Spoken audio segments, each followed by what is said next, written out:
សម្រាប់គឺជាលៀបសុខភាពគឺជាជីវិតដូច្នេះបងប្អូនទាំងអស់គ្នាកុំបណ្ដោយឲ្យបញ្ហាទាំងអស់នេះនៅក្នុងរាងកាយរបស់យើងបន្តទៅមុខ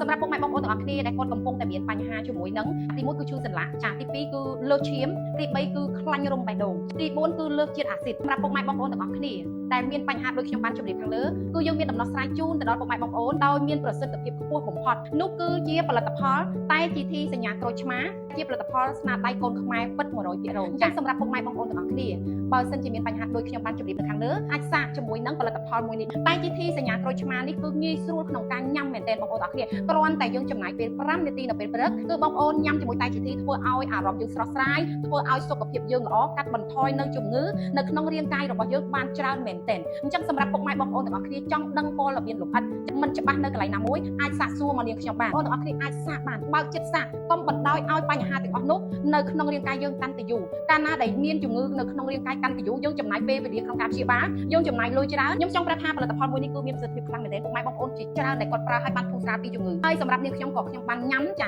ជាមួយនឹងតែ GT សញ្ញាក្រូចឆ្មានេះផងដែរដោយសារតែខ្ញុំដឹងពីប្រសិទ្ធភាពពីគុណភាពរបស់ផលិតផលមួយនេះខ្ញុំយកចែករំលែកជូនដល់ពុកម៉ែបងប្អូនទាំងអស់គ្នាចាឲ្យបានពិសាទាំងអស់គ្នាឲ្យបានសុខភាពល្អទាំងអស់គ្នាផងដែរ